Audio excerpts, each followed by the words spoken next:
ക്രിസ്തുവിന്റെ ജനനത്തിന് ഒരുങ്ങുന്നതായി പശ്ചാത്തലത്തിൽ നമ്മൾ ഓരോരുത്തരുടെയും വേദനകളും അസ്വസ്ഥതകളും അതോടൊപ്പം തന്നെ സന്തോഷങ്ങളും ദൈവകരങ്ങളിൽ സമർപ്പിച്ച് നമുക്ക് പ്രത്യേകമായി പ്രാർത്ഥിക്കാം.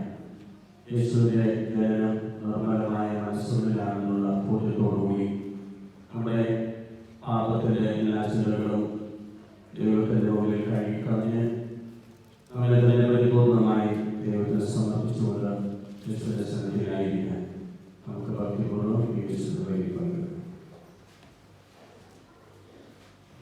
പിതാവിന്റെയും പുത്രന്റെയും പരിശുദ്ധാത്മാവിന്റെയും നാമത്തിൽ ആമേൻ.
സന്തോഷത്തിന്റെയും സമാധാനത്തിന്റെയും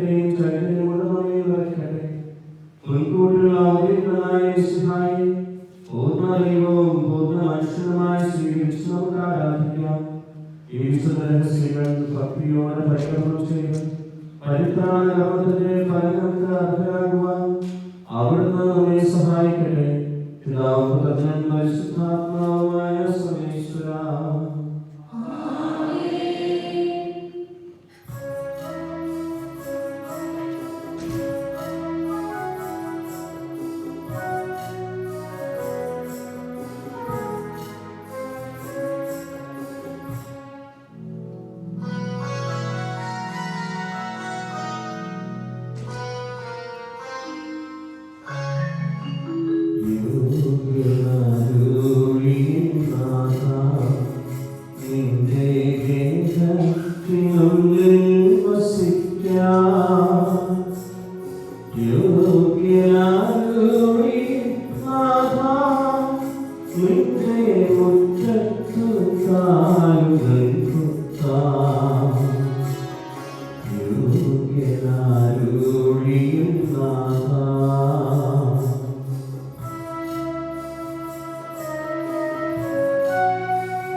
You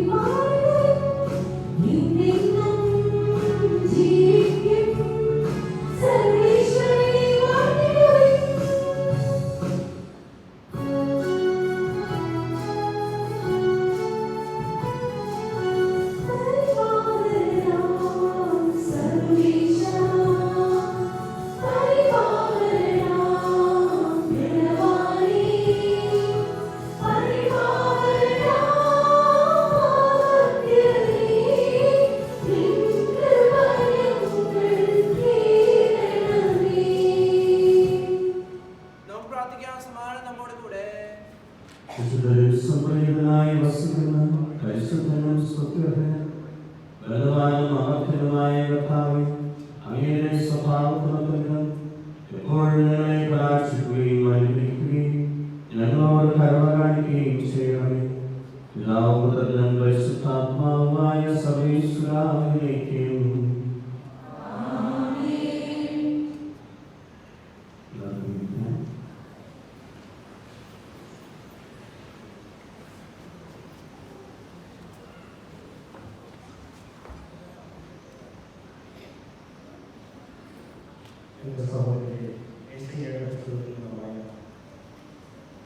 കർത്താവ് വീണ്ടും ആകാശത്തോട് അരുളി ചെയ്യുന്നു, നിന്റെ ദൈവമായ കർത്താവിൽ നിന്ന് ഒരടയാളം ആവശ്യപ്പെടുക. അത് പാതാളം പോലെ അഗാധമോ ആകാശം പോലെ ഉന്നതമോ ആയിരിക്കട്ടെ. ആകാശം പ്രതിഫലിച്ചു.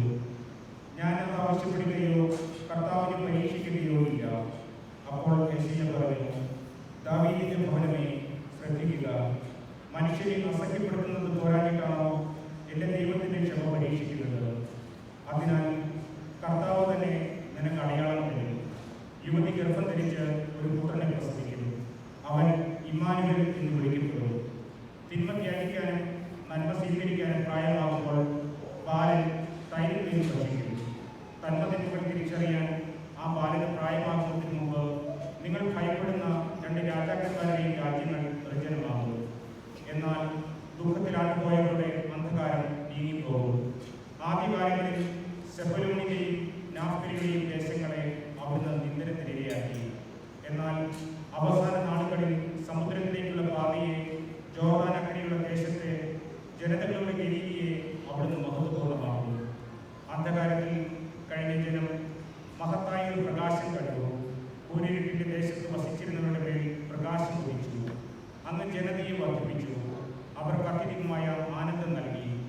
വിളവെടുപ്പിൽ സന്തോഷിക്കുന്നവരെ പോലെയും കവർച്ച വസ്തു പങ്കുവയ്ക്കുമ്പോൾ ആനന്ദിക്കുന്നവരെ പോലെയും അവർ അങ്ങയുടെ മുമ്പിൽ ആഹ്ലാദിക്കുന്നു.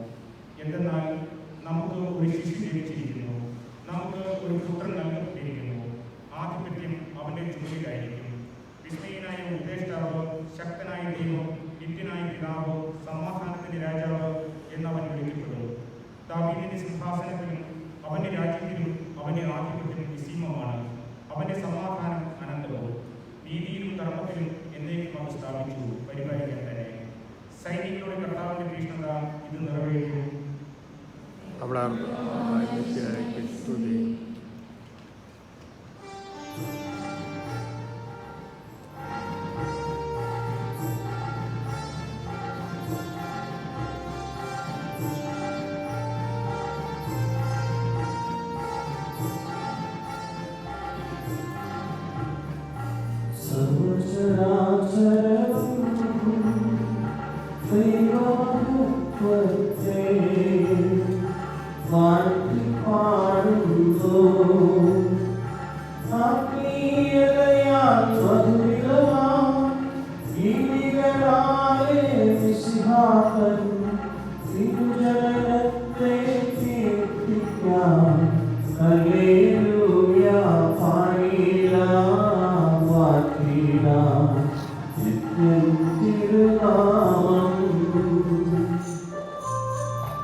സഹോദരരെ, മനുഷ്യ സാധാരണമായ ഒരു ഉദാഹരണം പറഞ്ഞാൽ, ഒരുവന്റെ ഉടമ്പടി ഒരിക്കൽ സ്ഥിരീകരിച്ചതിന് ശേഷം ആരും അത് അസാധുവാക്കുകയോ അതിൽ എന്തെങ്കിലും കൂട്ടിച്ചേർക്കുകയോ ചെയ്യാറില്ല. വാഗ്ദാനങ്ങൾ ലഭിച്ചത് അബ്രാഹത്തിനും അവന്റെ സന്തതിക്കുമായിട്ടാണ്. പലരെ ഉദ്ദേശിച്ച് സന്തതിക്ക് എന്നാണ് പറഞ്ഞിരിക്കുന്നത്. ഇത് ക്രിസ്തുവിനെ ഉദ്ദേശിച്ചാണ്. ഞാൻ പറയുന്നത് ഇതാണ്: 430 വർഷങ്ങൾക്ക് മുമ്പ് നിലവിൽ വന്ന നിയമം ദൈവം പണ്ട് തന്നെ സ്ഥിരീകരിച്ച ഉടമ്പടിയെ, വാഗ്ദാനത്തെ നീക്കിക്കളയത്തക്ക വിധം അസാധുവാക്കിയില്ല. എന്തെന്നാൽ പാരമ്പര്യ അവകാശം നിയമത്തിൽ നിന്നാണ് ലഭിക്കുന്നതെങ്കിൽ അത് ഒരിക്കലും വാഗ്ദാനത്തിൽ നിന്ന് ആയിരിക്കുകയില്ല. എന്നാൽ ദൈവം അബ്രാഹത്തിന് അത് നൽകിയത് വാഗ്ദാനം വഴിയാണ്. പിന്നെ എന്തിനാണ് നിയമം? വാഗ്ദാനം സിദ്ധിച്ചവന് സന്തതി ലഭിക്കുന്നത് വരെ പാപങ്ങൾ നിമിത്തം നിയമം നൽകപ്പെട്ടു. ദൈവദൂതന്മാർ വഴി ഒരു മധ്യവർത്തിയിലൂടെ അത് വിളംബരം ചെയ്യപ്പെട്ടു. ഒന്നിൽ കൂടുതൽ പേരുണ്ടെങ്കിൽ മധ്യവർത്തി വേണ്ടു. എന്നാൽ ദൈവം ഏകനാണ്. അങ്ങനെയെങ്കിൽ നിയമം ദൈവത്തിൻ്റെ വാഗ്ദാനങ്ങൾക്ക് വിരുദ്ധമാണ്? ഒരിക്കലുമല്ല. എന്തെന്നാൽ ജീവദായകമായ ഒരു നിയമം നിലവിലുണ്ടായിരുന്നെങ്കിൽ നീതി തീർച്ചയായും ആ നിയമം വഴി ഉണ്ടാകുമായിരുന്നു. എന്നാൽ യേശു ക്രിസ്തുവിലുള്ള വിശ്വാസം വഴി വിശ്വാസികൾ വാഗ്ദാനം പ്രാപിക്കേണ്ടതിന് എല്ലാവരും പാപത്തിന് അധീനരാണെന്ന് വിശുദ്ധ ഗ്രന്ഥം പ്രഖ്യാപിച്ചു. വിശ്വാസം ആവിർഭവിക്കുന്നതിന് മുമ്പ് നമ്മൾ നിയമത്തിൻ്റെ കാവലിലായിരുന്നു. വിശ്വാസം വെളിപ്പെടുന്നതുവരെ നിയന്ത്രണാതീതരായി കഴിയുകയും ചെയ്തു. തന്നിമിത്തം നമ്മൾ വിശ്വാസത്താൽ നീതീകരിക്കപ്പെടേണ്ടതിന് ക്രിസ്തുവിൻ്റെ ആഗമനം വരെ നിയമം നമ്മുടെ പാലകനായിരുന്നു. ഇപ്പോഴാകട്ടെ വിശ്വാസം സമാഗതമായ നിലയ്ക്ക് നമ്മൾ പാലകന് അധീനരല്ല. യേശു ക്രിസ്തുവിലുള്ള വിശ്വാസം വഴി നിങ്ങളെല്ലാവരും ദൈവപുത്രന്മാരാണ്. ക്രിസ്തുവിനോട് ഐക്യപ്പെടാൻ വേണ്ടി സ്നാനം സ്വീകരിച്ചിരിക്കുന്ന നിങ്ങളെല്ലാവരും ക്രിസ്തുവിനെ ധരിച്ചിരിക്കുന്നു. യഹൂദനെന്നോ ഗ്രീക്കുകാരനെന്നോ അടിമയെന്നോ സ്വതന്ത്രനെന്നോ പുരുഷനെന്നോ സ്ത്രീയെന്നോ വ്യത്യാസമില്ല. നിങ്ങളെല്ലാവരും യേശു ക്രിസ്തുവിൽ ഒന്നാണ്. നിങ്ങൾ യേശു ക്രിസ്തുവിനുള്ളവരാണെങ്കിൽ അബ്രാഹത്തിൻ്റെ സന്തതികളുമാണ്, വാഗ്ദാനമനുസരിച്ചുള്ള അവകാശികളുമാണ്. ഇതാണ് ഞാൻ വിവക്ഷിക്കുന്നത്. പിന്തുടർച്ച അവകാശി വസ്തുവിൻ്റെ ഉടമയായിരുന്നെങ്കിലും ബാലനായിരിക്കുന്നിടത്തോളം കാലം അടിമയിൽ നിന്ന് വിഭിന്നനല്ല. പിതാവ് നിശ്ചയിച്ച കാലപരിധി വരെ അവൻ രക്ഷകർത്താക്കളുടെയും കാര്യസ്ഥന്മാരുടെയും സംരക്ഷണത്തിലായിരിക്കും. നമ്മുടെ കാര്യവും ഇതുപോലെ തന്നെ. നമ്മൾ ശിശുക്കളായിരുന്നപ്പോൾ പ്രകൃതിയുടെ ശക്തികൾക്ക് അടിമപ്പെട്ടിരുന്നു. എന്നാൽ കാലസമ്പൂർണത വന്നപ്പോൾ ദൈവം തൻ്റെ പുത്രനെ അയച്ചു. അവൻ സ്ത്രീയിൽ നിന്ന് ജാതനായി നിയമത്തിന് അധീനനായി ജീവിച്ചു. അങ്ങനെ നമ്മെ പുത്രന്മാരായി ദത്തെടുക്കേണ്ടതിന് അവൻ നിയമത്തിന് അധീനരായി കഴിഞ്ഞവരെ വിമുക്തരാക്കി. നിങ്ങൾ മക്കളായതുകൊണ്ട് ആബാ പിതാവേ എന്ന് വിളിക്കുന്ന തൻ്റെ പുത്രൻ്റെ ആത്മാവിനെ ദൈവം നമ്മുടെ ഹൃദയത്തിലേക്ക് അയച്ചിരിക്കുന്നു.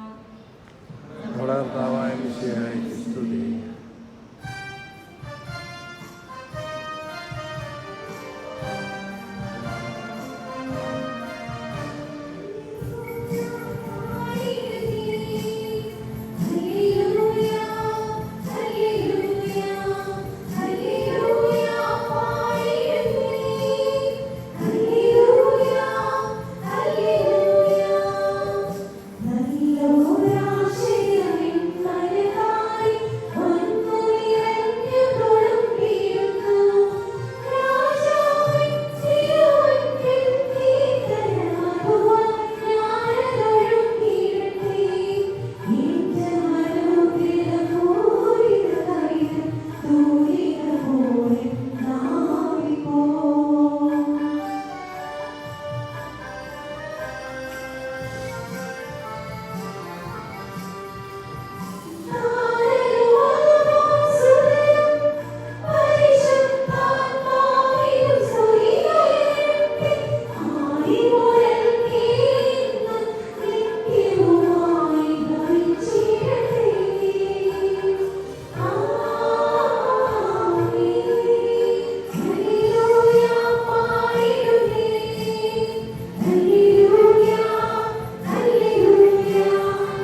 വിശുദ്ധാനുകാരിച്ച നമ്മുടെ കർത്താവ് ഈശോമിശിഹായുടെ പരിശുദ്ധ സുവിശേഷം.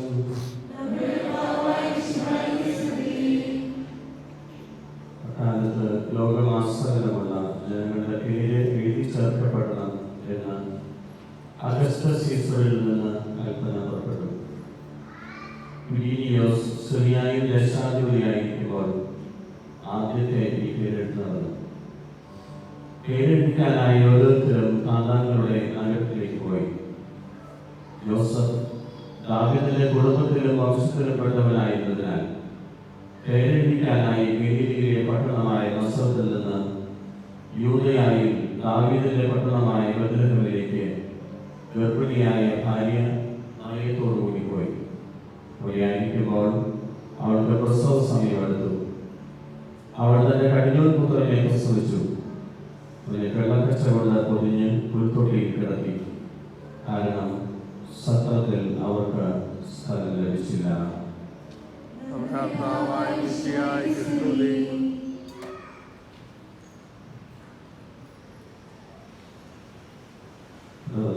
യേശുവിന്റെ രൂപത്തിന്റെ രീതി മാറ്റുകയാണ് അവർക്ക് വേണ്ടിയത്.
മാതാപിതാക്കളെ, സഹോദരി സഹോദരങ്ങളെ, പ്രിയപ്പെട്ട കുട്ടികളെ, ദിവസങ്ങളിലെ വളരെ പ്രധാനപ്പെട്ട വാർത്തകളിലൊന്ന് കൊറോണ വൈറസിന്റെ ജനിതക മാറ്റം വന്ന് വേറൊരു തരത്തിലുള്ള വൈറസായി മാറി അത് ചില സ്ഥലങ്ങളിലൊക്കെ പടർന്നു പിടിച്ചുകൊണ്ടിരിക്കുന്നുള്ളതാണ്. ബ്രിട്ടൻ അല്ലെങ്കിൽ അതുപോലെയുള്ള ചില സ്ഥലങ്ങളിൽ നിന്ന് ഉള്ള ചില ഫ്ലൈറ്റുകളൊക്കെ മറ്റു രാജ്യങ്ങളിലേക്ക് സ്വീകരിക്കാനുള്ള ബുദ്ധിമുട്ടുകളൊക്കെ നമ്മൾ മാധ്യമങ്ങളിലൂടെയൊക്കെ വായിച്ചു കേട്ടു. വൈറസിന് ജനിതക മാറ്റം വന്ന് വേറൊരു തരത്തിലുള്ള ഒരു വൈറസായി മാറി അത് പിന്നെ കൂടുതലായി മനുഷ്യരിലേക്ക് പടർന്നു പിടിച്ചുകൊണ്ടിരിക്കുന്ന ഈ സാഹചര്യത്തിൽ ആഘോഷങ്ങളിലെ ജനിതക മാറ്റം വന്നുള്ള ആദ്യത്തെ ക്രിസ്മസ് ആണ് നമ്മൾ ഓരോരുത്തരും ആഘോഷിച്ചുകൊണ്ടിരിക്കുന്നത്. ആഘോഷങ്ങൾക്ക് തന്നെ ഒരു ജനിതക മാറ്റം വന്നിട്ടുള്ള അവസ്ഥാവിശേഷമാണ് ഇപ്പോൾ.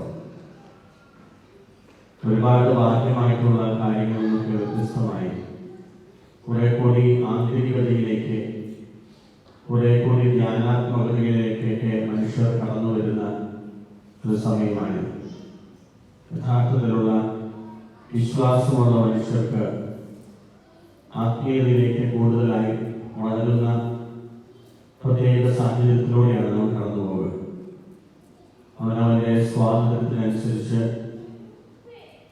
കൂടുതൽ വിശ്വാസം ആവശ്യമുള്ളവർക്ക് അതനുസരിച്ച് വളരാനുള്ള ഒരു സാഹചര്യം സ്വാതന്ത്ര്യത്തോടുകൂടി തന്നെ ഇപ്പോൾ പല മനുഷ്യർക്കും വന്നു ചേർന്നിരിക്കുകയാണ്.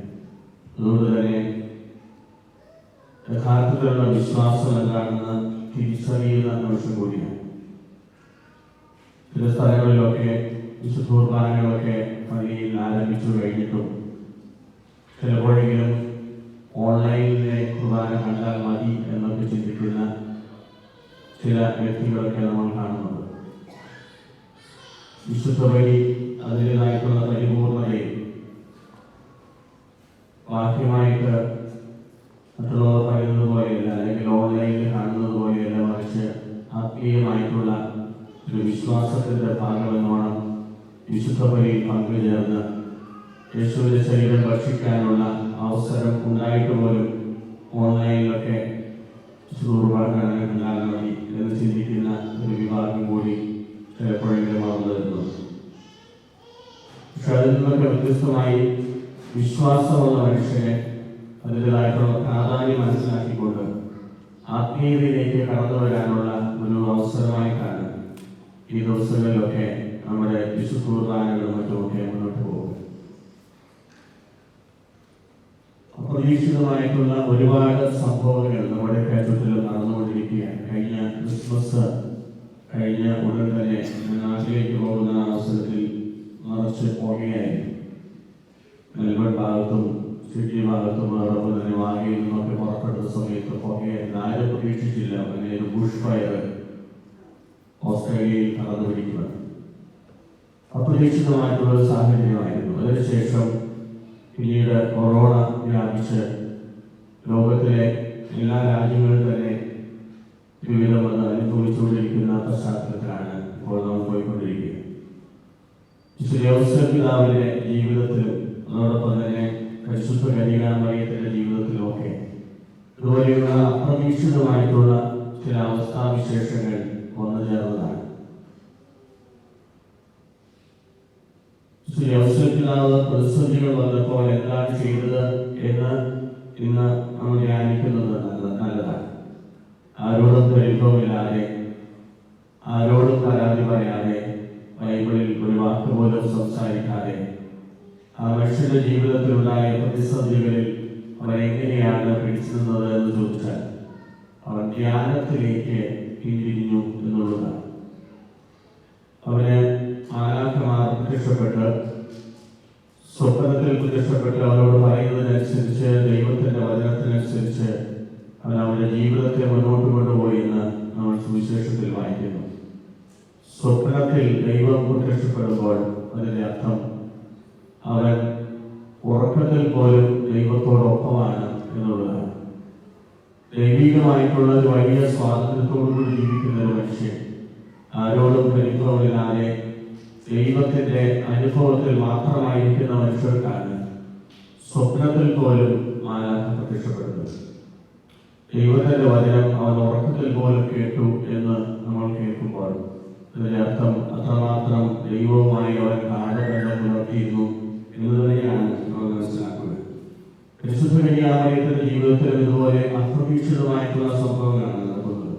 ഒരിക്കലും പ്രതീക്ഷിക്കാതെ ദൂതൻ വന്ന് അവരോട് പറയുന്നു, ഈ പരിശുദ്ധാത്മാവിനാൽ ഗർഭിണിയാകും. പരിശുദ്ധാത്മാവ് എന്നൊക്കെ പറയുമ്പോൾ പെട്ടെന്ന് നമുക്കിപ്പോൾ നമുക്ക് മനസ്സിലാകും. പക്ഷേ ഔസേപ്പിതാവിനെ സംബന്ധിച്ചും പരിശുദ്ധ കന്യാമറിയത്തെ സംബന്ധിച്ചും അതോടൊപ്പം എലിസബത്തിനെ സംബന്ധിച്ചുമൊക്കെ ഇതൊക്കെ പുതിയ പുതിയ കാര്യങ്ങളായിരുന്നു.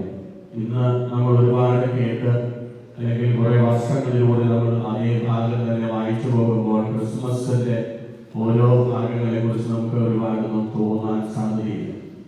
അതങ്ങനെ വായിച്ചു പോകുന്നു, ക്രിസ്മസിന്റെ ഭാഗത്ത് സമയം വരുമ്പോൾ അത് വായിക്കുന്നു.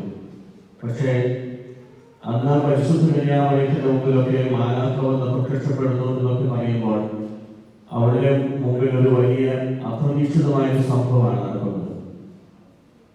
ഔസേപ്പിതാവിന്റെ ജീവിതത്തിൽ ആ ദൂതൻ വന്ന് അവരോട് അത് പറഞ്ഞു എന്നൊക്കെ പറയുമ്പോൾ അവരുടെ ജീവിതത്തിലും അത് വലിയ സംഭവമാണ്. പരിശുദ്ധാത്മാവ് എന്നൊക്കെ പറയുമ്പോൾ പരിശുദ്ധ കന്യാമറിയം ഒരിക്കലും ധ്യാനത്തിലൊന്നും പങ്കുചേർന്നിട്ടില്ല. ആത്മാവ് എന്നൊക്കെ പറയുമ്പോൾ അവർക്കത് മനസ്സിലാകണം നിർബന്ധമില്ല. ദൈവത്തിന്റെ പുത്രൻ നിന്റെ ഉദരത്തിൽ ജനിക്കുമെന്നൊക്കെ പറയുമ്പോൾ അത് എന്തുമാത്രം ഉൾക്കൊള്ളാൻ പരിശുദ്ധ കന്യാമറിയത്തിന് സാധിച്ചു നമുക്കറിയില്ല. അങ്ങനെ അപ്രതീക്ഷിതമായിട്ടുള്ള ഫുൾ ഓഫ് സർപ്രൈസസ്, സർപ്രൈസസിന്റെ ഒരു ലോകത്തിലൂടെയാണ് അവരൊക്കെ കടന്നുപോയത്. പ്രതിസന്ധികൾ തന്നെ മാത്രം അവരുടെ മുമ്പിലായിരിക്കുമ്പോഴും പരിശുദ്ധ കന്യാമറിയത്തെ കുറിച്ച് പറയുന്നു, അവരെല്ലാം ഹൃദയത്തിൽ സംഗ്രഹിച്ചു. ഈ സംഗ്രഹണമാണ് വിശുദ്ധ ഔസേപ്പിതാവും പരിശുദ്ധ കന്യാമറിയവും ചെയ്യുന്നത്. പ്രതിസന്ധികൾ വരുമ്പോൾ, അപ്രതീക്ഷിതമായിട്ടുള്ള തിരസ്കരണങ്ങൾ വരുമ്പോഴൊക്കെ അവർ പിടിച്ചു നിന്നത് ധ്യാനത്തിലൂടെ അവർ ദൈവത്തെ കണ്ടെത്തി എന്നുള്ളതുകൊണ്ടാണ്. ധ്യാനം എന്ന് പറയുന്നത് ദൈവികമായിട്ടുള്ള സാന്നിധ്യം തിരിച്ചറിയില്ല. എൻ്റെ ഉള്ളിലുള്ള ദൈവത്തിന്റെ സാന്നിധ്യം ഞാൻ തിരിച്ചറിഞ്ഞ് എന്നിലേക്ക് തന്നെ ഒതുങ്ങിക്കൂടി ആ ദൈവത്തോട് സംസാരിച്ച് ദൈവം എന്താണ് എന്നോട് സംസാരിക്കുന്നതെന്ന് തിരിച്ചറിയുന്ന ഒരു പ്രത്യേക അനുഭവമാണ് ധ്യാനം എന്നൊക്കെ പറയുന്നത്. അതല്ലാതെ വലിയ ധ്യാന കേന്ദ്രങ്ങളിൽ മയക്കു വെച്ച് കെട്ടി പറയുന്ന ധ്യാന കേന്ദ്രങ്ങളല്ല. മറിച്ച് ഔസേപ്പിതാവിനും പരിശുദ്ധ കന്യാമറിയത്തിനുമുണ്ടായ ധ്യാനം എന്ന് പറയുന്നത് തങ്ങളുടെ തന്നെ ഉള്ളിലുള്ള ദൈവത്തിന്റെ സാന്നിധ്യത്തെ തിരിച്ചറിഞ്ഞ് അവനോട് സംസാരിച്ച് അവൻ പറയുന്നത് പോലെ അവർ ചെയ്തു എന്നുള്ളതാണ്. ഈ ഒരു സാന്നിധ്യത്തിലേക്കാണ് നമ്മൾ ഓരോരുത്തരും കടന്നു പറയുന്നത്. ഔസേപ്പിതാവ് ആലോചിച്ചുകൊണ്ടിരിക്കെ എന്നൊക്കെ പറയുമ്പോൾ ഈ ആലോചന എന്ന് പറയുന്നത് ഒരു വലിയ ധ്യാനമാണ്. ഫ്രാൻസിസ് മാർപ്പാപ്പയുടെ ജീവിതത്തിൽ ഒരു ചെറിയ സംഭവം പറഞ്ഞു പോകുന്നുണ്ട്. അർജന്റീനയിൽ ആർച്ച് ബിഷപ്പായിരുന്ന ഫ്രാൻസിസ് മാർപ്പാപ്പ 2 വർഷം എവിടെയായിരുന്നു എന്ന് ആർക്കും അറിഞ്ഞുകൂടായി. CNN ചാനലിന്റെ ഒരു മനുഷ്യൻ വന്ന് അദ്ദേഹത്തെ ഇന്റർവ്യൂ ചെയ്തപ്പോൾ ഏറ്റവും നന്നായി പരിശോധിച്ചപ്പോൾ 2 വർഷത്തിന്റെ കുറവ് കാണുന്നുണ്ട്. മറ്റെല്ലാ കൊല്ലങ്ങളിലും എന്താണ് മാർപ്പാപ്പ ആർച്ച് ബിഷപ്പായിരുന്നപ്പോഴും വൈദികനായിരുന്നപ്പോഴും ഒക്കെ ചെയ്തിരുന്നത് എന്താണെന്ന് അദ്ദേഹം കണ്ടുപിടിച്ചു. പക്ഷേ ഈ 2 കൊല്ലത്തിന്റെ കാര്യം അദ്ദേഹം എടുത്തു ചോദിച്ചു. അപ്പോൾ അർജന്റീനയിലെ ആർച്ച് ബിഷപ്പായിരുന്ന ബർഗോളിയോ, ഇന്നത്തെ ഫ്രാൻസിസ് പാപ്പ പറഞ്ഞു, അത് എന്നെ തിരസ്കരിക്കപ്പെട്ട എൻ്റെ 2 കൊല്ലമായിരുന്നു. തെറ്റിദ്ധാരണകൾ കൊണ്ട് എന്നെ മാറ്റി നിർത്തി ഞാനൊരു ധ്യാനത്തിലായിരുന്ന സമയമായിരുന്നു. ആ 2 വർഷത്തെ മാർപ്പാപ്പ പ്രത്യേകമായി സവിശേഷതയോടുകൂടി പറയുന്നത് ആത്മാവിന്റെ ഇരുണ്ട രാത്രികളിലൂടെ ഞാൻ കടന്നു പോവുകയായിരുന്നതാണ്. തിരസ്കരണങ്ങളുടെ നടുവിലും അതോടൊപ്പം തന്നെ തെറ്റിദ്ധാരണകളുടെ നടുവിലുമൊക്കെ നമ്മുടെ ഇപ്പോഴത്തെ സഭയുടെ മാർപ്പാപ്പ പോലും ഉണ്ടായിരുന്നു എന്നുള്ളത് നമ്മുടെ ജീവിതത്തെ സ്പർശിക്കേണ്ടതാണ്. പലപ്പോഴും തെറ്റിദ്ധാരണകളും തിരസ്കാരങ്ങളും ഒക്കെ എല്ലാ മനുഷ്യരുടെ ജീവിതത്തിലുമുണ്ട്. ഔസേപ്പിതാവിനോടും മാതാവിനോടുമൊക്കെ മനുഷ്യരൊക്കെ വാതിലുകൾ കൊട്ടിയടയ്ക്കുമ്പോൾ സുവിശേഷം രേഖപ്പെടുത്തുന്നു, സത്രത്തിൽ അവന് സ്ഥലം ലഭിച്ചില്ല. ഒരു വലിയ തിരസ്കരണത്തിലൂടെയാണ് ഔസേപ്പിതാവും മാതാവും കടന്നുപോയത്. ഇന്നത്തെ പ്രത്യേകമായിട്ടുള്ള പുൽക്കൂടുകളും അലങ്കാരങ്ങളും നക്ഷത്രങ്ങളൊന്നുമല്ല. അവൻ ജനിച്ചു വീണത്, ക്രിസ്തു ജനിച്ചു വീണത് റഫായിട്ടുള്ള പരിതലത്തിലാണ്.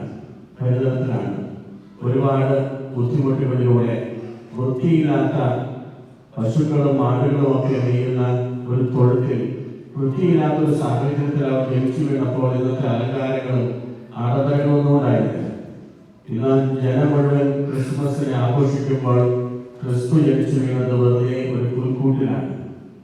പുല്ലുപോലും ഇല്ലാത്ത അല്ലെങ്കിൽ വൃത്തിയില്ലാത്ത ചാണകം കഴുകിയ ഒരു തൊട്ടിലിൽ അവൻ കിടന്ന് അവൻ ജനിച്ചു എന്നൊക്കെ പറയുമ്പോൾ അതിന്റെ അർത്ഥം അതിന് മാത്രമുള്ള സൗകര്യങ്ങളൊന്നും ഉണ്ടായിരുന്നില്ല എന്ന് തന്നെയാണ്. ഫ്രാൻസിസ് മാർപ്പാപ്പ ഇതുപോലെയുള്ള അനുഭവം പങ്കുവയ്ക്കുമ്പോൾ നമ്മളോട് ക്രിസ്മസിന്റെ സന്ദേശമായി പറയുന്നത് ഇതാണ്: നിങ്ങളുടെ ജീവിതത്തിൽ ഒരുപാട് തിരസ്കാരങ്ങളും തെറ്റിദ്ധാരണകളും ഒക്കെ ഉണ്ടാകാം, ഒറ്റപ്പെടലുകൾ ഉണ്ടാകാം.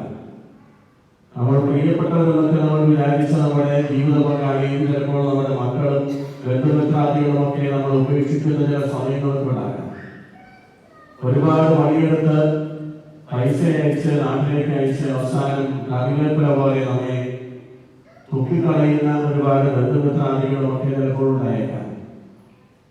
രാവിലെ മുതൽ രാത്രി വരെയും രാത്രി മുതൽ രാവിലെ വരെയും ഒക്കെ ഒരുപാട് പണിയെടുത്ത് അവർക്ക് വേണ്ടി അധ്വാനിച്ച് ഏറ്റവും അവസാനം ഇങ്ങനെ കറിവേപ്പില പോലെ തുപ്പിക്കളയുന്ന അവസ്ഥകൾ ഉണ്ടാകുമ്പോൾ, വേദനിക്കുന്ന ചില മുഹൂർത്തങ്ങൾ ഉണ്ടാകുമ്പോൾ വിശുദ്ധ അവസരത്തിനാവുന്നതോട് പറയുന്നത് ഒറ്റ കാര്യം മാത്രമേ ഉള്ളൂ: എന്റെ ഉള്ളിൽ നിന്നെ സ്നേഹിക്കുന്ന ഒരു ക്രിസ്തുവുണ്ട്. ക്രിസ്തുവിന്റെ ജീവിതത്തിൽ രൂപപ്പെടാനുള്ള ചില പ്രതിസന്ധികളാണ് ചിലപ്പോഴെങ്കിലും നിന്റെ ജീവിതത്തിൽ ഇങ്ങനെ വന്നു പോകുന്നത്. ക്രിസ്തുവിന്റെ ജീവിതത്തിൽ രൂപപ്പെടാനുള്ള ഒരു പ്രത്യേകമായിട്ടുള്ള അവസ്ഥകളാണ് നിന്റെ ജീവിതത്തിലെ പ്രതിസന്ധികളെന്ന് തിരിച്ചറിയുന്ന അവസ്ഥയിലാണ് നിന്റെ ജീവിതം ഏറ്റവും മനോഹരമാകുന്നത്. ക്രിസ്മസ് അവിടെയാണ്. തൃശ്ശൂരിന്റെ മുൻ അധ്യക്ഷമായ തൊമ്പിഴിപ്പിതാവിന്റെ മോട്ടോ എന്ന് പറയുന്നത് ക്രിസ്തു എന്നിൽ രൂപപ്പെടുന്നത് വരെ ഞാൻ വീട്ടുനോമ്പ് അനുഭവിക്കുന്നു എന്ന പൗലോസ്ലീഹായുടെ വാചകമാണ്. ക്രിസ്തു എന്നിൽ രൂപപ്പെടാൻ ഒരുപാട് നോവ് ആവശ്യമുണ്ട്. പരിശുദ്ധ കന്യാമറിയവും വിശുദ്ധ ഔസേപ്പിതാവും ഈ നോവിലൂടെ കടന്നുപോയവരാണ്. ഈ നോവിലൂടെ കടന്നുപോയിട്ട് മാത്രമേ ക്രിസ്തുമസിന്റെ അനുഭവം ഉണ്ടാകൂ എന്ന് ഇവർ നമ്മൾ ഓരോരുത്തരെയും ഓർമ്മപ്പെടുത്തുന്നു. ഇതിന്റെ മുമ്പിൽ ഒരു നക്ഷത്രം ഉണ്ടാകും. അത് വഴികാട്ടിയായി ജീവിതത്തിൽ ക്രിസ്തുവിലേക്ക് എത്തിക്കുന്ന ഒരു അനുഭവത്തിലേക്ക് കടന്നു വരുമ്പോഴാണ് ഈ ക്രിസ്മസ് യഥാർത്ഥത്തിൽ അനുഭവിക്കുക. അല്ലാതെ ഒരുപാട് ഭക്ഷിച്ചും അതോടൊപ്പം തന്നെ ആഡംബരങ്ങളിലൂടെ കടന്നു പോകുമ്പോഴല്ല ക്രിസ്തുവിനെ കണ്ടെത്തുന്നത്. പുൽക്കൂട്ടിൽ കിടക്കുന്ന ക്രിസ്തുവിനെ കണ്ടെത്തണമെങ്കിൽ ഇതുപോലെയുള്ള നോവുകളിലൂടെ കടന്നു പോകണമെന്ന് ഈശോ ഓരോരുത്തരെയും ഓർമ്മപ്പെടുത്തുന്നു. ക്രിസ്മസിന്റെ യഥാർത്ഥമായ സന്ദേശം ഉൾക്കൊണ്ടുകൊണ്ട് നമ്മുടെ ജീവിതത്തിന്റെ പ്രതിസന്ധികളിലൂടെ കടന്നു പോകുമ്പോൾ, തിരസ്കാരങ്ങളിലൂടെ, ഒറ്റപ്പെടലുകളിലൂടെ, ഏകാന്തതകളിലൂടെയൊക്കെ കടന്നു പോകുമ്പോൾ എന്റെ ഈശോയെ സ്നേഹിക്കുന്നുവെന്ന യഥാർത്ഥത്തിലുള്ള ചിന്ത നമ്മുടെ മനസ്സിൽ സൂക്ഷിച്ചുകൊണ്ട് നമുക്ക് ക്രിസ്മസ് ആഘോഷിക്കാൻ ദൈവം ഓരോരുത്തരെയും അനുഗ്രഹിക്കുക. നമുക്കെല്ലാവർക്കും സന്തോഷത്തോടും ഭക്തിയോടും കൂടുന്ന മനുഷ്യനെ പിറന്ന മിശിഹായെ ധ്യാനിച്ചുകൊണ്ട് ദൈവമേ ഞങ്ങൾ അങ്ങേ സ്തുതിക്കുന്നു എന്ന് ഏറ്റുപറയാം. തന്റെ തിരുക്കുമാരന്റെ മനുഷ്യാവതരം വഴി എളിമയുടെയും ദാരിദ്ര്യത്തിന്റെയും മാതൃക കാട്ടുകയും സമാധാനവും പ്രത്യാശയും നൽകി ലോകത്തെ അനുഗ്രഹിക്കുകയും ചെയ്ത ദൈവമേ, തന്റെ ഏകജാതനിൽ വിശ്വസിക്കുന്ന ഏവരും നശിച്ചു പോകാതെ അവർക്ക് നിത്യജീവൻ ഉണ്ടാകേണ്ടതിന് അവനെ നൽകാൻ തക്ക വിധം ലോകത്തെ അത്രമാത്രം സ്നേഹിച്ച ദൈവമേ, ദാസന്റെ വേഷം ധരിച്ച് കാലിത്തൊഴുത്തി പിറന്ന ദിവ്യസുതൻ വഴി പലരെയും പാവപ്പെട്ടവരെയും തന്നിലേക്ക് അടുപ്പിച്ച ദൈവമേ, മനുഷ്യാവതാരം വഴി ഞങ്ങളുടെ നിത്യപരിപാലനായ മിശിഹായെ, ഞങ്ങളുടെ പരിശുദ്ധ പിതാവ് മാർ ഫ്രാൻസിസ് പാപ്പായെയും ഞങ്ങളുടെ സഭയുടെ പിതാവും തലവനുമായ major archbishop Mar George മെത്രാപ്പോലിത്തായെയും ഞങ്ങളുടെ പിതാവും മേൽദർശനുമായ മാർ ബോസ്കോ മെത്രാനെയും മറ്റെല്ലാ മെത്രാന്മാരെയും ആത്മീയ നന്മകൾ നൽകി അനുഗ്രഹിക്കുന്ന ദൈവമേ, നമുക്കെല്ലാവർക്കും നമ്മെ നാം ഓരോരുത്തരെയും പിതാവിനും പുത്രനും പരിശുദ്ധാത്മാവിനും സമർപ്പിക്കാം.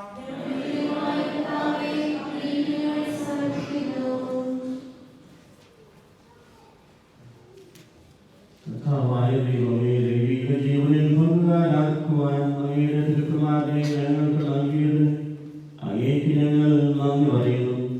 നിത്യനിധിയായ മറിയത്തോടും നീതിമാനായ യോസേപ്പിനോടും നീതരായ ആട്ടിടയന്മാരോടും കൂടി ഞങ്ങളും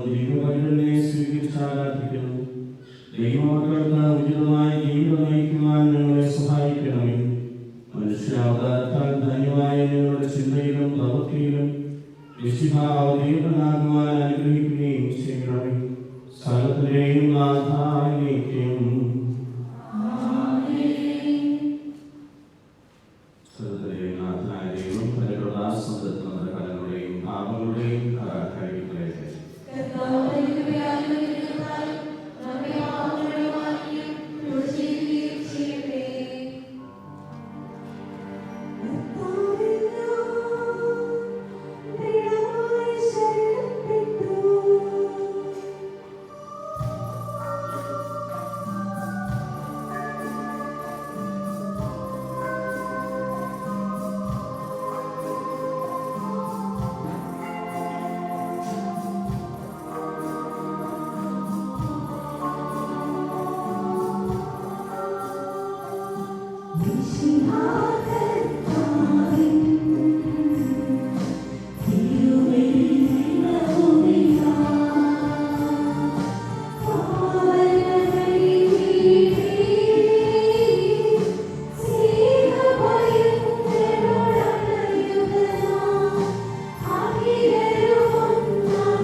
സർവശക്തനും പിതാവുമായ ഏകദൈവത്തിൽ ഞങ്ങൾ വിശ്വസിക്കുന്നു.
സഹോദരനെ ഈ കുർബാനയുടെ കരങ്ങൾ വഴി പൂർത്തിയാകുവാൻ നിങ്ങൾ എനിക്ക് വേണ്ടി പ്രാർത്ഥിക്കണം.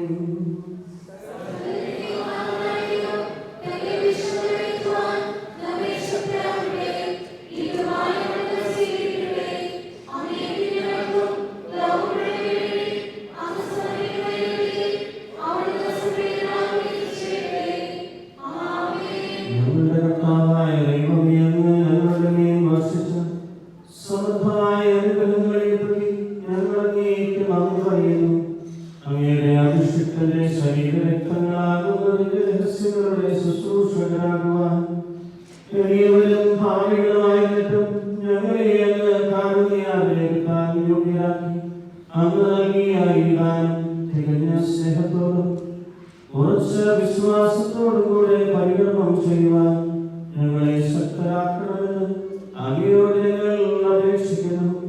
ഞങ്ങൾ അങ്ങേക്ക് സ്തുതിയും ബഹുമാനവും കൃതജ്ഞതയും ആരാധനയും സമർപ്പിക്കുന്നു, ഇപ്പോഴും എപ്പോഴും എന്നേക്കും. സമാധാനം നിങ്ങളോടുകൂടെ. വിശാല സ്നേഹത്തിൽ നിങ്ങൾ സമാധാനം ആശംസിക്കുമേ. നമുക്കെല്ലാവർക്കും രണ്ടാമത്തെ വിശ്വാസത്തോടും കൂടെ കർത്താവിന് നന്ദി പറയുകയും അവിടുത്തെ വിളിച്ചപേക്ഷിക്കുകയും ചെയ്യാം. നിങ്ങൾ ആദരവിൽ നിന്ന് ഇവിടെ അനുസരിക്കുന്ന സൂക്ഷിച്ച് വീക്ഷിക്കുവാൻ ഭയഭക്തിമാർ രഹസ്യങ്ങൾക്ക് ഉദ്ദേശ ചെയ്യപ്പെടുന്നു. പുരോഹിതൻ തന്നെ മാതൃസം വഴി സമാധാന സമ്മർദ്ദം പ്രാർത്ഥിക്കാൻ തുടങ്ങുന്നു. കണ്ണുകൾ താഴ്ത്തി വിചാരങ്ങൾ സർവ്വത്തിലേക്ക് കയറ്റി നിശബ്ദരായി ഏകാന്തരും ഭക്തരും കൂടെ നിങ്ങൾ ഹൃദയത്തിൽ പ്രാർത്ഥിക്കുവേൻ. സമാധാനം നമ്മോട് കൂടെ.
വചനമാകുന്ന ദൈവത്തെ ഞങ്ങൾ വാഴ്ത്തുന്നു.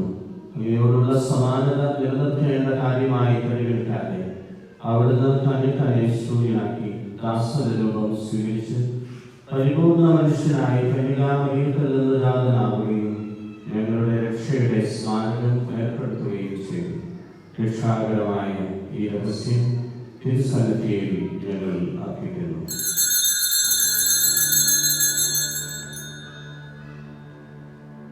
വചനമായ ദൈവം ഈ ഭൂമിയിൽ അവതരിച്ചതിൻ്റെ ഓർമ്മ ആഘോഷിക്കുന്ന ഈ വേളയിൽ നമ്മുടെ ഓരോരുത്തരുടെയും ജീവിതത്തെ യേശുവിൻ്റെ മുമ്പിൽ സമ്പൂർണ്ണമായി നമുക്ക് സമർപ്പിക്കാം.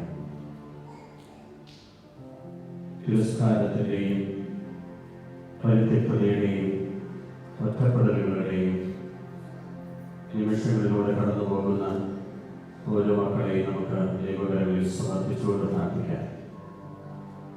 ഉൾത്തൊട്ടിയിൽ കിടക്കുന്ന ക്രിസ്തു നമ്മുടെ ഓരോരുത്തരുടെയും ജീവിതത്തിൻ്റെ നുറുങ്ങിൻ്റെ വേദനകളിലൂടെ നമ്മളോരോരുത്തരെയും അവരുടെ വെളിപ്പെടുത്തലുകൾ നൽകാൻ ആഗ്രഹിക്കുന്നു.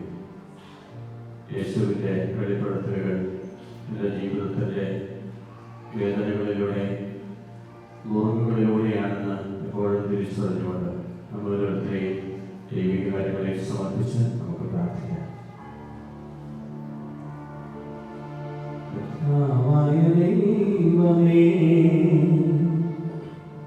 അങ്ങയുടെ പ്രിയപുത്രൻ ഞങ്ങളെ പഠിപ്പിച്ചതുപോലെ അവിടുത്തെ പീഡാനുഭവത്തിന്റെ സ്മരണം ഞങ്ങൾ ആചരിക്കുന്നു. ഏൽപ്പിച്ചു കൊടുക്കപ്പെട്ട രാത്രിയിൽ ഈശോ നിർമ്മലമായ തൃക്കരങ്ങളിൽ അപ്പമെടുത്ത് സ്വർഗത്തിലേക്ക് ആരാധ്യനായ പിതാവേ അങ്ങയുടെ പക്കലേക്ക് കണ്ണുകൾ ഉയർത്തി വാഴ്ത്തി വിഭജിച്ച് ശിഷ്യന്മാർക്ക് നൽകിക്കൊണ്ടരുൾ ചെയ്തു. ഇത് പാപമോചനത്തിനാ നിങ്ങൾക്ക് വേണ്ടി വിഭജിക്കപ്പെടുന്ന എന്റെ ശരീരമാകുന്നു. നിങ്ങളെല്ലാവരും ഇതിൽ നിന്ന് വാങ്ങി ഭക്ഷിക്കുവിൻ.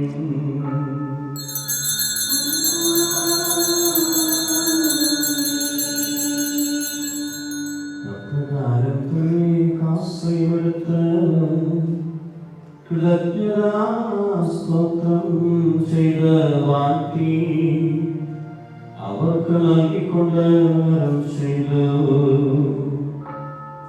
ഇത് പാപമോചനത്തിനാ അനേകർക്ക് വേണ്ടി ചിന്തപ്പെടുന്ന വ്യക്തമാകുന്നു. നിങ്ങളെല്ലാവരും ഇതിൽ നിന്ന് വാങ്ങി പാനം ചെയ്യുവിൻ.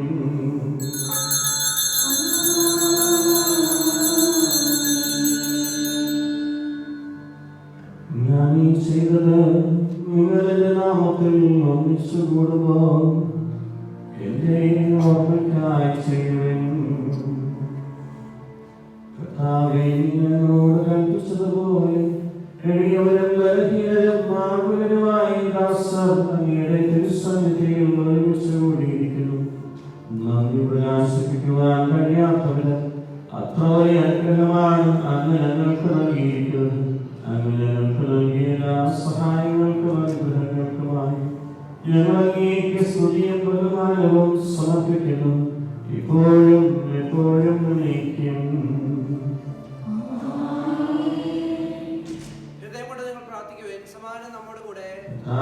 ശക്തനായ ദൈവമേ, പ്രധാനാചാര്യനും സാർവത്രിക സഭയുടെ തലവനും ഭരണാധികാരിയുമായ റോമയിലെ മാർ ഫ്രാൻസിസ് പാപ്പായ്ക്ക് വേണ്ടി ഞങ്ങളുടെ സഭയുടെ തലവനും പിതാവുമായ ജോർജ് ശ്രേഷ്ഠ മെത്രാപ്പൊലീത്തായ്ക്ക് വേണ്ടി ഞങ്ങളുടെ ലഘുതാധ്യക്ഷനായ മാർ ബോസ്കോ പിതാവിന് വേണ്ടി പരിശുദ്ധ കത്തോലിക്ക സഭ മുഴുവനും വേണ്ടിയും പുരോഹിതന്മാർ, സന്യാസികൾ, ആത്മായ പ്രേക്ഷിതർ, വചന പ്രഘോഷകർ, മിഷണറിമാർ എന്നിവർക്കു വേണ്ടിയും ഈ കുർബാന സ്വീകരിക്കണമേ.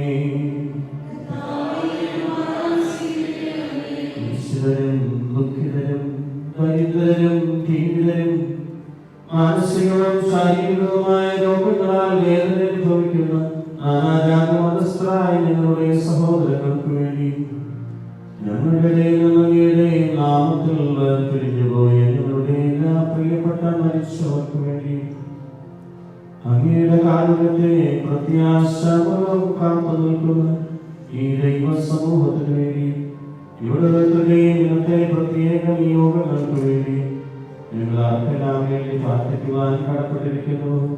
ആരെല്ലാം ഞങ്ങളോട് പ്രാർത്ഥനാ സഹായം ആവശ്യപ്പെട്ടിരിക്കുന്നുവോ അവർക്ക് വേണ്ടി, ഞങ്ങൾക്ക് വേണ്ടി പ്രാർത്ഥിക്കുന്നവർക്ക് വേണ്ടി, ഞങ്ങളെ സ്നേഹിക്കുന്നവർക്ക് വേണ്ടിയും ഞങ്ങൾ സ്നേഹിക്കുന്നവർക്ക് വേണ്ടി, ഞങ്ങളോട് വിരോധമുള്ളവർക്ക് വേണ്ടിയും ഞങ്ങൾക്ക് വെറുപ്പുള്ളവർക്ക് വേണ്ടിയും, കുടുംബത്തിൽ സമാധാനമില്ലാത്തവർക്ക് വേണ്ടി, വിവാഹപ്രായത്തിലും വിവാഹത്തിലേക്ക് പ്രവേശിക്കാൻ കഴിയാത്ത യുവാക്കൾക്ക് വേണ്ടി, മദ്യത്തിന് നയിക്കുന്നതിന് അടിമപ്പെട്ട് ജീവിതം നശിപ്പിക്കുന്ന ഞങ്ങളുടെ സഹോദരങ്ങൾക്ക് വേണ്ടി, കുഞ്ഞുമക്കൾ നഷ്ടപ്പെട്ട മാതാപിതാക്കൾക്ക് വേണ്ടിയും മാതാപിതാക്കൾ നഷ്ടപ്പെട്ട മക്കൾക്ക് വേണ്ടി, കുഞ്ഞുങ്ങളില്ലാത്ത ദമ്പതികൾക്ക് വേണ്ടിയും എല്ലാ ഗർഭിണികൾക്കും വിധവകൾക്കും ഏകസ്ഥർക്കും വേണ്ടിയും അയോഗ്യനും ഭാവിയും ബലഹീനനുമായ എനിക്ക് വേണ്ടിയും ഈ കുർബാന സ്വീകരിക്കണമേ.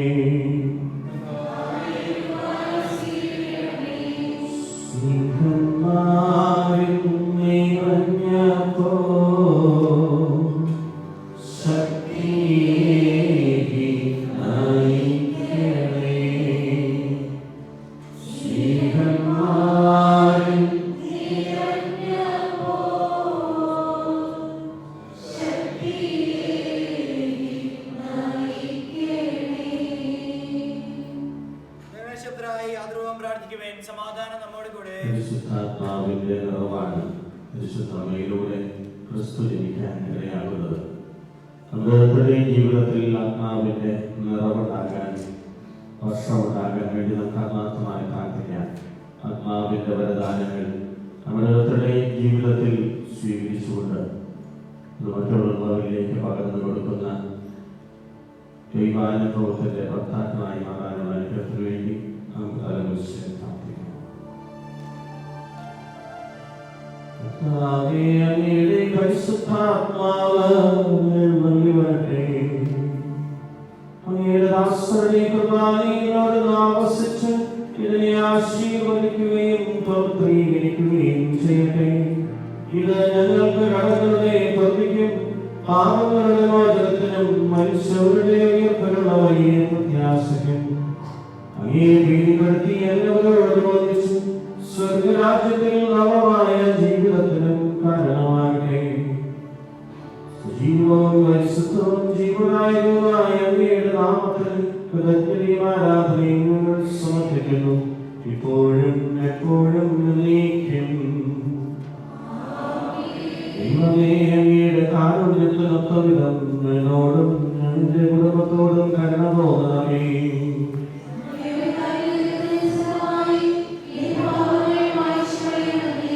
അനുഗ്രഹിക്കണമേ. ഞങ്ങളുടെ കർത്താവായ ദൈവമേ, ഞങ്ങൾ അയോഗ്യരും അശുദ്ധരുമാകുന്നു.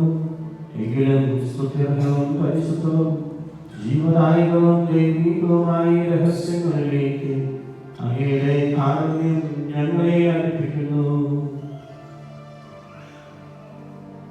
ഞങ്ങളുടെ കർത്താവിശ്വസിഹായും അങ്ങയുടെ തിരുനാമത്തിന് സ്തുതിയും നാഥനായി ആരാധനയും എപ്പോഴും ഉണ്ടായിരിക്കട്ടെ.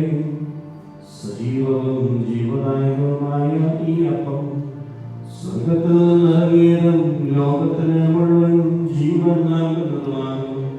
ഇത് ഭക്ഷിക്കുന്നവർ മരിക്കുകയില്ല, പാപമോചനവും രക്ഷയും പ്രാപിക്കുകയും നിത്യം ജീവിക്കുകയും ചെയ്യും.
പരിശുദ്ധാത്മാവിന്റെ സഹവാസവും നാമെല്ലാവരും കൂടെ ഉണ്ടായിരിക്കട്ടെ, ഇപ്പോഴും എപ്പോഴും എന്നേക്കും. നമ്മുടെ രക്ഷന്റെ അമൂല്യമായ രഹസ്യങ്ങളെ നമുക്ക് എല്ലാവർക്കും അത്യാവശ്യം സമയിക്കാം. അനുവാദമുള്ള ക്ഷണത്തോടെ അപരാധങ്ങളെ ബന്ധിച്ചുകൊണ്ടും അവങ്ങളെ കുറിച്ച് പശ്ചാത്തപിച്ചുകൊണ്ടും സഹോദര തെറ്റുകൾ ക്ഷമിച്ചുകൊണ്ടും നമുക്ക് സാധനയെ നാഥനായ ദൈവത്തോട് കൃപയും ഭാവനയും യാചിക്കുകയും ചെയ്യാം.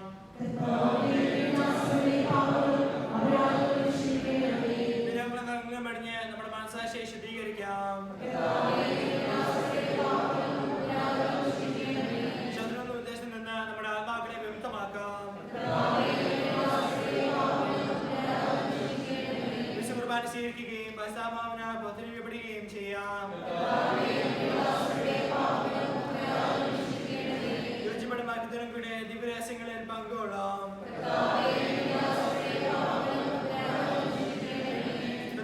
ഇവ ഞങ്ങളുടെ ശരീരങ്ങളുടെ ഉയർപ്പിനും ആത്മാക്കളുടെ രക്ഷയ്ക്കും കാരണമാകട്ടെ.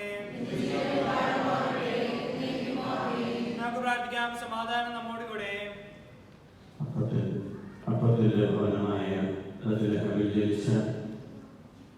യേശു നമ്മെ ഓരോരുത്തരെയും പഠിപ്പിച്ചത് അന്നു വേണ്ട അപ്പം തരണമെന്നാണ്. ഓരോ ദിവസത്തെയും ആവശ്യങ്ങളെ ദൈവത്തിന്റെ സന്നിധിയിൽ സമർപ്പിച്ച് നമുക്ക് എഴുന്നേറ്റ് യേശു പഠിപ്പിച്ച പ്രാർത്ഥന ഏറ്റുചൊല്ലാം. സ്വർഗസ്ഥനായ ഞങ്ങളുടെ പിതാവേ, അങ്ങയുടെ നാമം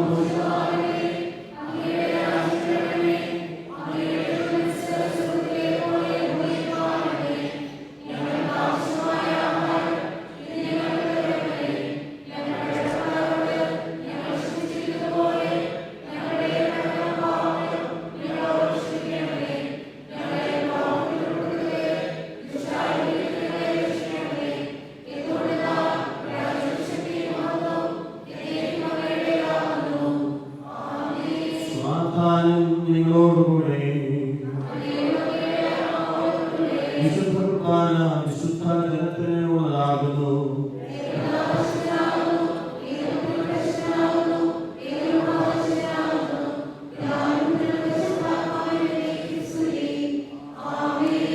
ജീവിക്കുന്ന ദൈവത്തെ നിങ്ങൾ പ്രകീർത്തിക്കുവിൻ.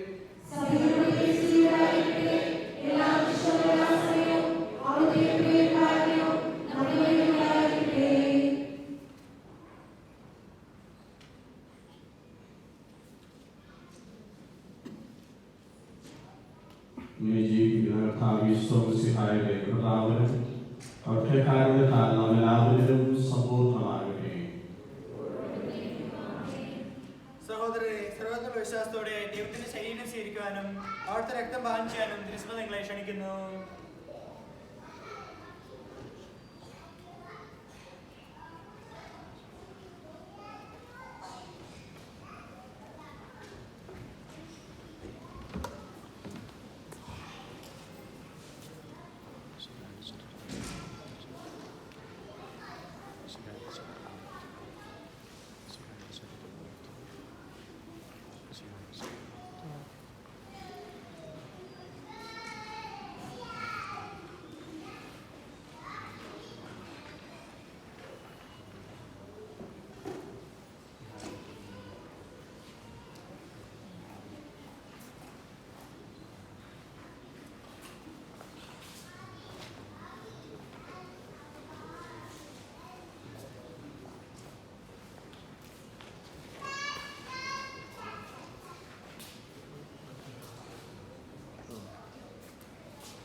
പരിശുദ്ധാത്മാവിന്റെ കൃപാർത്ഥ ശുദ്ധവും പരിശുദ്ധവും ജീവിതാഗ്രഹം ദൈവരഹസ്യങ്ങളെ സമീപിച്ച് ഇവയെ പങ്കുവെ രോഗിയാക്കപ്പെട്ട നമുക്കൊരാളും ഇവയുടെ ദാതാജയത്തിന് ശുദ്ധീകരണത്തെ സമർപ്പിക്കാം.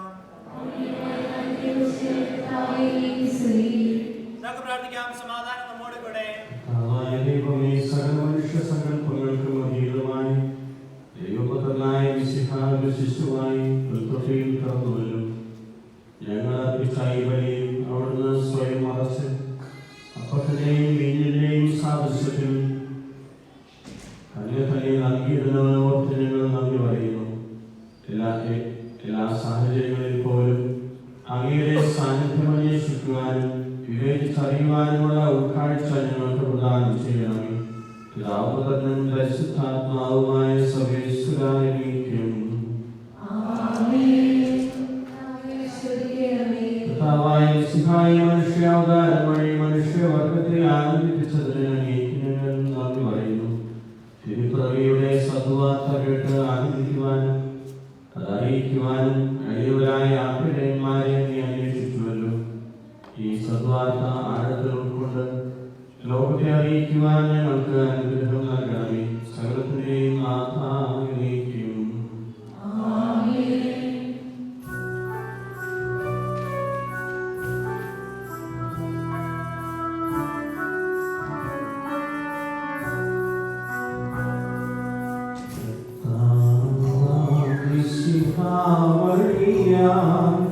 ദിവ്യാത്മാവിൻ ഗാനങ്ങൾ സ്നേഹപിതാവാം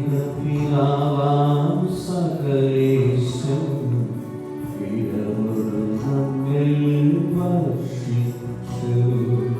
സ്വർഗ്ഗലോകത്തിൻ മഹിമയ്ക്കായി ദൈവം നമ്മെ വിളിച്ചല്ലോ. അക്ഷയ സൗഭഗമാവിടുവാൻ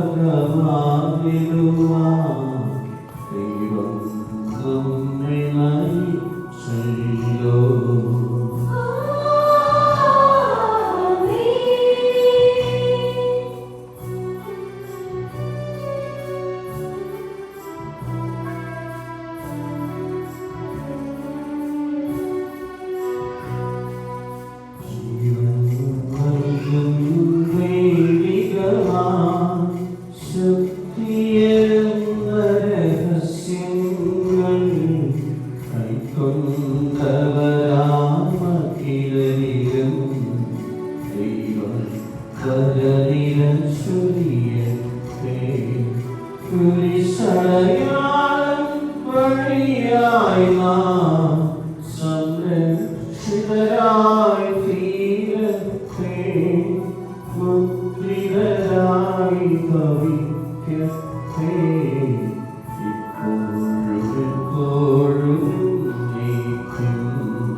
ജീവിതത്തിന്റെ ബലിപീഠമേ സ്വസ്തി.